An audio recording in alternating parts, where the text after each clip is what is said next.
I was sitting there in that cheap office chair they never replaced. The one with the weird stain I'd been looking at for 6 years when Elliot slid the folder across his desk with that same practiced expression. Half grimace, half smile. I knew what was inside before I even opened it. Rejection number 12. 12 times I'd been passed over for senior consultant. And I already knew who got it instead of me, Kirsten. 8 months at the company. 8 months. The thing is, Daphne, Elliot said, leaning forward like we were co-conspirators instead of whatever we actually were, Q4 ISN, our strongest quarter for leadership transitions. But I've already put your name at the top of the list for spring promotions. I nodded like I believed him, like I hadn't heard almost those exact words 11 times before, like I hadn't trained every person who'd been promoted above me since 2018. Then, I did something that surprised even me. I started laughing, not cute giggles. The kind of laugh that makes people uncomfortable. The kind that says, I finally snapped. Elliot's face did this weird thing. His customer service smile glitched. Something funny? Yeah, I said, still laughing. Me? I'm the joke for believing you 12 times. So that's how it started. That's the moment I decided to burn it all down. Oh, wait. I should probably introduce myself. I'm Daphne. I was 33 when this happened, working at this boutique consulting firm called Paragon Strategic. We did business transformation consulting for healthcare companies. Sounds fancy, right? 6 years I'd been there. 6 years of being the person they called at 11 p.m. when everything was falling apart. 6 years off being told I was invaluable, but apparently not invaluable enough to promote. Before I go deeper into this mess, please like this video, subscribe to the channel, and let me know in the comments if you've ever been in a situation where you felt completely invisible despite working your ass off, because honestly, it helps to know I'm not alone in this. And trust me, this story goes places even I couldn't have predicted. So, back to that office. That moment, I composed myself and told Elliot I understood that I was a team player. Then I walked back to my desk, past Kirsten, who was literally showing her new business cards to Unforgettable look. Senior Consultant. The title that should have been mine almost 3 years ago. Let me give you some context. Paragon Strategic was founded by 3 guys who worked at one of those big 4 consulting firms. They had this whole we're different, where family tech. Elliot was employee number 6. I was employee 23, hired when they were still trying to prove themselves. I automated half their reporting systems. I saved their biggest account, Healspace Regional, when our project manager quit mid-implementation. I routinely worked 60-hour weeks. I delivered every single time. And it wasn't just that they didn't promote me. They'd tell me why, always something different. You need more client-facing experience, so I get that experience. You need to demonstrate more leadership, so I'd lead a team. You need more technical expertise, so I'd get certified in whatever new system they were implementing. And after I'd check each box, they'd move the goalposts again and again and again. Meanwhile, they promoted people around me. Brody, who missed deadlines constantly, but played golf with Elliot. Vivian, who couldn't build a basic reporting dashboard without my help, but was best friends with our director of consulting. And now Kirsten, whose main qualification seemed to be that she went to the same business school as our CEO. I used to wonder what was wrong with me. Was I not charming enough? Not political enough, wrong gender, wrong background? I spent so much time trying to crack the code. But sitting there that day watching Kirsten parade around with her new title, something just clicked. There was no code to crack. The system was just rigged. Not just against me, but against anyone who actually believed merit mattered. That night, I went home and cried. Like ugly cried. The kind where you're sitting on your bathroom floor at 2 a.m. wondering how you became this person. I called my sister Renee and she listened to me rant for an hour. Then she said something that changed everything. So quit. I can't just quit. I said. I've invested 6 years. That's just sunk cost fallacy talking. She said Renee is an economist. She's always diagnosing my life problems with economic theories. It's not that simple. I argued. The job market is tight and I need you know Daph. She interrupted. I didn't say find another job. I said quit as and stop giving them your best. Stop caring. Stop trying to earn the approval of people who clearly have no intention of giving it to you. I sat with that for a minute. That's not who I am. I finally said maybe it's who you need to become, she replied. I couldn't sleep that night. I kept thinking about what Renee said, about how I'd spent 6 years trying to prove myself to people who had already decided not to see me. And something hardened inside me. A plan started forming. See, I knew things.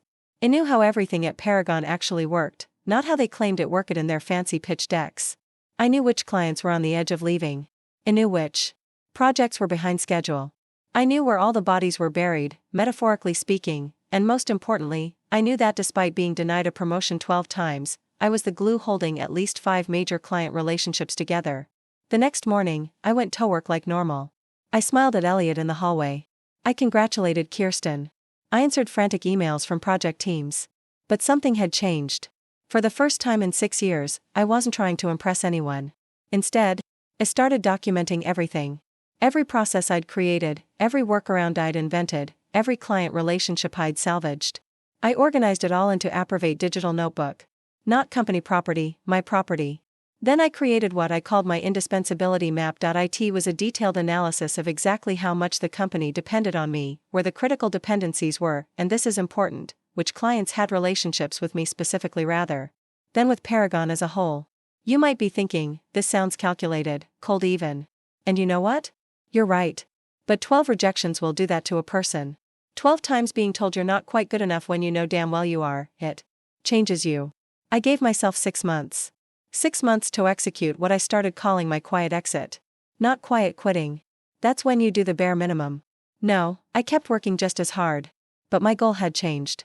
I wasn't working for a promotion anymore. I was working for myself. The first phase was making myself even more indispensable, counterintuitive, right? But necessary. I volunteered for the most complex client problems. I became the go-to person for troubleshooting. When our biggest client, HealSpace, had an issue, they'd call me directly, not Paragon support line. I was careful about it. I didn't sabotage anything. I didn't create unnecessary dependencies. I just positioned myself as the solution to problems that already existed, and I documented it all. The second phase was building my escape hatch. I started having coffee with former colleagues who'd left for other firms. I updated my portfolio, not my resume, my portfolio, because I wasn't looking for another job. I was laying groundwork for something else entirely. Phase 3 was the trickiest. I had to start detaching emotionally while still appearing invested. I stopped taking it personally when Elliot would take credit for my ideas in meetings. I stopped feeling hurt when I wasn't invited to leadership lunches. I started seeing Paragon not as the company I'd given 6 years of my Lafido, but as a stepping stone to what came next. Around month 4 of my plan, something unexpected happened. They promoted someone else again. Lucky number 13. This time it was Theo, a guy who had been there 2 years and whose main qualification was being aggressively mediocre but very, very confident about it. Normally, this would have devastated him, but I just smiled and congratulated him. Elliot looked confused by my reaction. He'd expected tears, or at least for me to come to his office to ask what I needed to do better. But I didn't. I just kept working on my plan. By month 5, I'd saved enough money to leave on for 6 months without income. I'd incorporated my own consulting business just on paper. At this point, it secured a small business loan and it started having very careful, very private conversations with 2 of Paragon's clients who I knew were dissatisfied. I wasn't poaching, not technically. I was just being helpful, answering questions, providing insights, building relationships outside the Paragon umbrella. Then came the day, 6 months to the day after rejection number 12. I walked into Elliot's office without an appointment. I quit, I said, placing my resignation letter on his desk.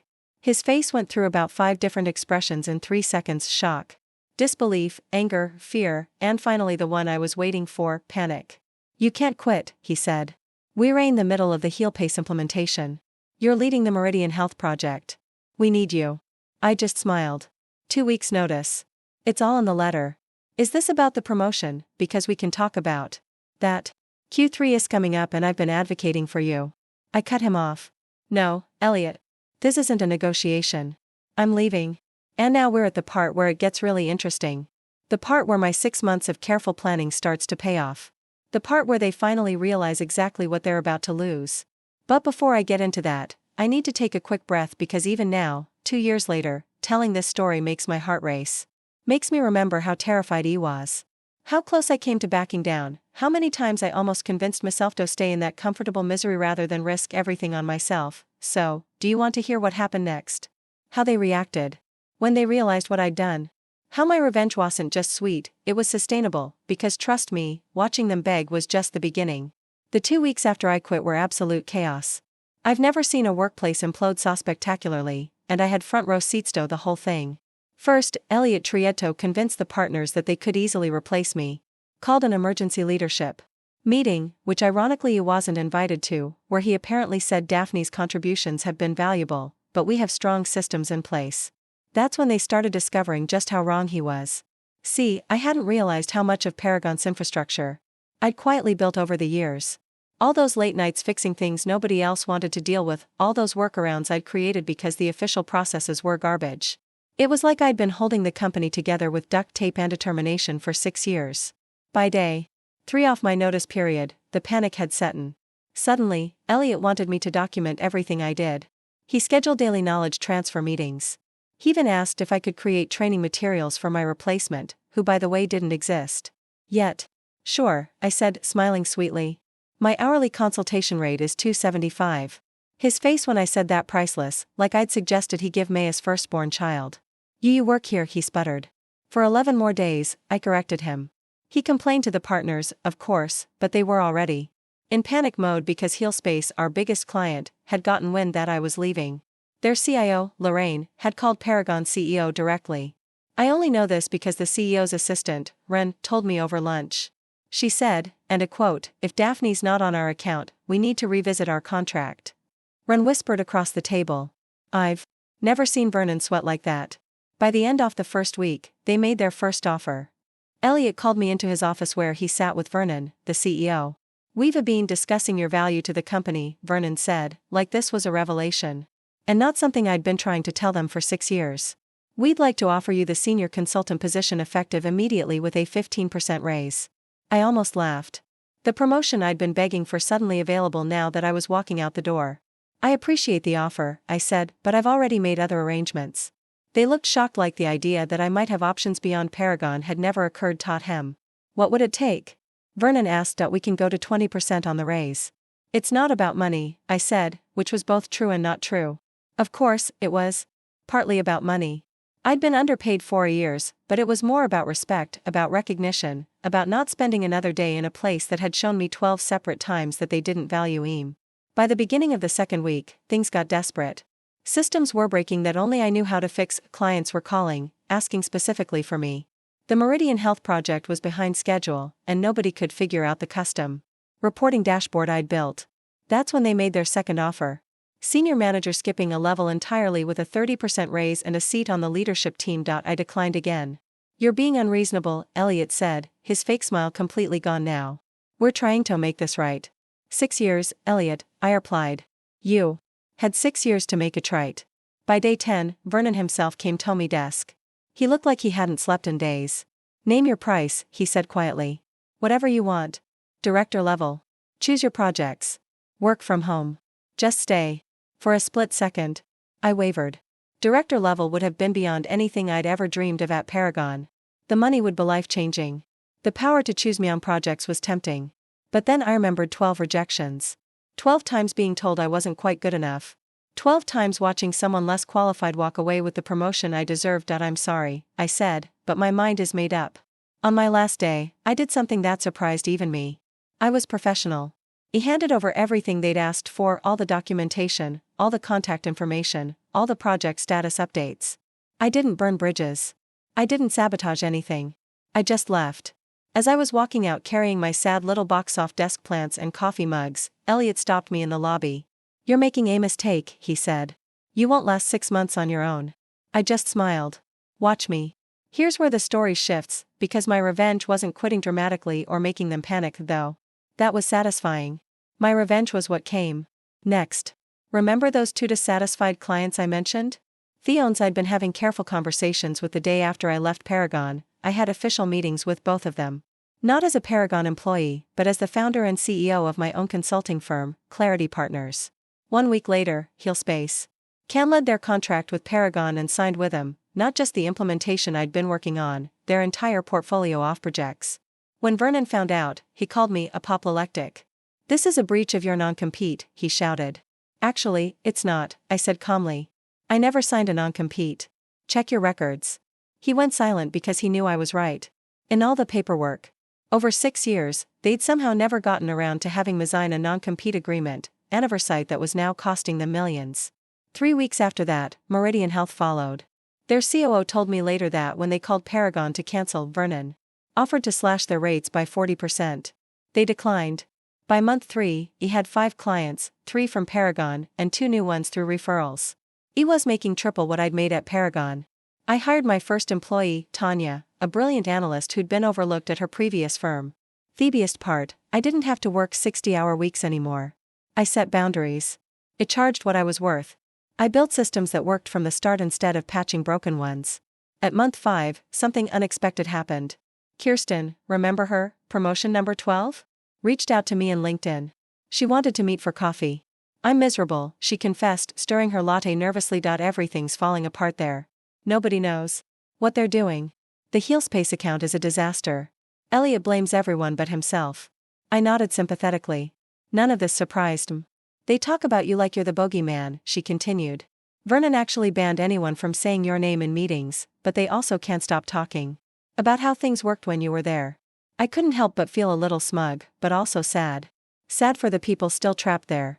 Sad for the 6 years I'd wasted trying to prove myself to people who were never going to see my value. Why are you telling me this? I asked her.